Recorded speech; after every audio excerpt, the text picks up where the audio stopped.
So smartphone displays are definitely getting better. The Samsung Galaxy S10 Plus and OnePlus 7 Pro are some of the best looking smartphones in the market right now, and the credit goes to the highly acceptable display. Primarily they belong to Samsung display, so that should be enough to judge the quality of the view you're getting with these phones.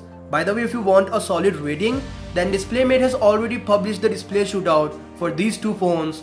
Do check that out. Now OnePlus has gone for the super impressive 90Hz refresh rate that's kinda making a way to your mind, and you guys are expecting a similar approach by Samsung, most specifically the Galaxy Note 10, but sorry for the bearer of bad news, it's not gonna happen. For 2019, Samsung will not release any smartphone with refresh rate more than 60Hz. It comes from Ice Universe, who's a very prolific name when it comes to Samsung leaks, and he says Samsung's mobile division is extremely conservative and that wouldn't allow the company to adopt 90Hz refresh rate in 2019. If you really want to experience that, then you can buy some Chinese mobile phone products. It's actually very confusing as the company was on a track to make changes in this department, which ultimately would help them to be on the top.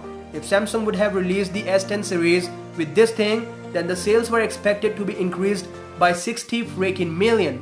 But now, when we don't have this, let's talk about it. Higher refresh rates consume battery like there's no another day, and we know the history. Samsung will not increase battery capacity in sake of performance, and if that happens by any chance, then they will have to figure out a way to increase charging speed just because the battery optimization on Samsung phones is extremely bad.